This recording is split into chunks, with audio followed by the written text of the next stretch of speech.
መጋቤ ሐዲስ እሸቱ አለማየሁ እንግዲህ ያሉትን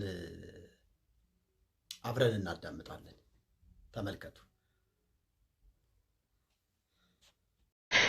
ያሳፍራል በጣም መስማው ቅዱስ የጥሉ ግድግዳ የፈረሰው የላየን መጋረጃ የተቀደደው በድንግል ማርያም ነው። ወበከንቱ አመንዘዝዋ ለነፍስየ አለ።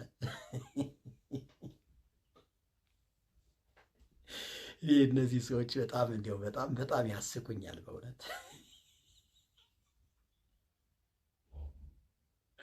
እስካሁን እውነት ለመናገር በጻፉት ገድል በጻፉት ታምራት እንዲሁም በዜማ መጽሐፍቶች ልቦለድ የሆኑ በቃ ብዙ ነገሮች አሉና ግን በጣም እየተገረምኩ ያለሁትኝ አሁን ደግሞ ራሳቸው ሌላ ፍልስፍና ውስጥ ገብተው አዳዲስ ነገር ይዘው እየመጡ ነው ያሉት። አየው ይሄ ተረት ተመልከተው እንግዲህ ምን እንደሚል።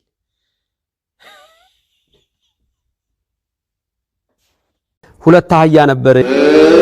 በአንድ አህያ መጽሐፍቱን ጭነው በአንድ አህያ ቶማስን አስቀምጠው ቶማስን ለማስቀረት ቀላል ነው አለ ሰይጣን። ምክንያቱም አህዮቹን መግደል ነው፣ በምን ይወስዱታል? እና ሌሊት አንድ ቀን ባደሩበት ስፍራ ሰይጣን ወንበዴዎችን አስነስቶ ሁለቱንም አህዮች አንዱ ጥቁር አህያ አንዱ ነጭ አህያ አንገታቸውን ቆርጠው ሄዱ። ሌሊት ተነስተው እንሂድ ሲባል አባታችን ጉድ ሆነናል። ምን ነው?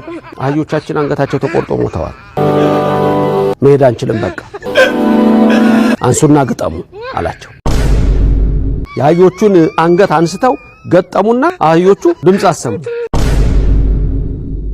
እንደገና ቶማስን አስቀምጠው መጽሐፉን ጭነው ሌሊት እየነጋ ሲሄድ ሲያዩ የነጩን አህያ አንገት ጥቁሩ ላይ ነው፣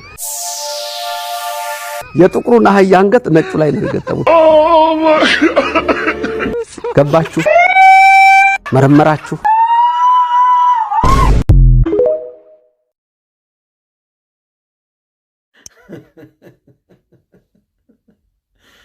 ወይ ጉድ ወይ ጉድ!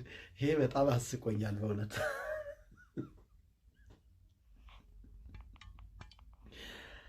ምን አለ ዝብላችሁ የተረት አባት ብትሆኑ። ይሄኛው ተረት ደግሞ በጣም አስቂ ነውና አንዳንዶቹ የሚያስቁ ናቸው፣ አንዳንዶቹ ደግሞ የሚያሳዝኑ ናቸውና እኔ እውነት ለመናገር ዘበነን ዝም ብለን የተረት አባት ብናደርገው ድሮ ነበሩ አንድ አባባ ተስፋዬ የሚባሉና የተረት አባት እና እሁድ ህፃናቶች በጣም በጉጉት ነበር የሚጠብቋቸው።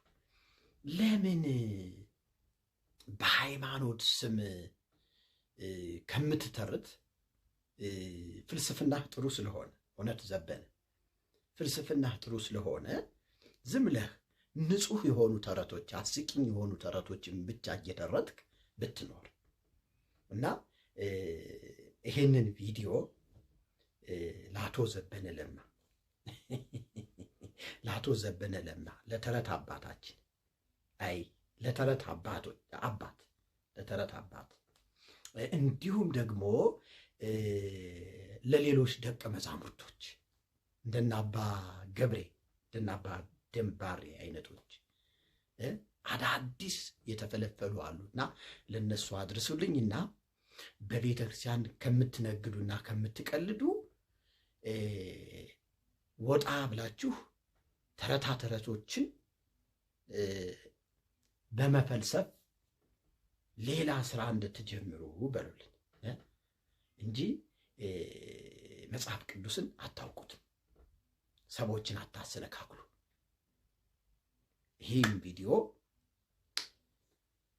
ለብዙ ሰዎች ተደራሽ እንዲሆን ላይክ፣ ሼር፣ ሰብስክራይብ እንድታደርጉ በታላቅ አክብሮት ጠይቃችኋለሁ። እወዳችኋለሁ። ሻሎም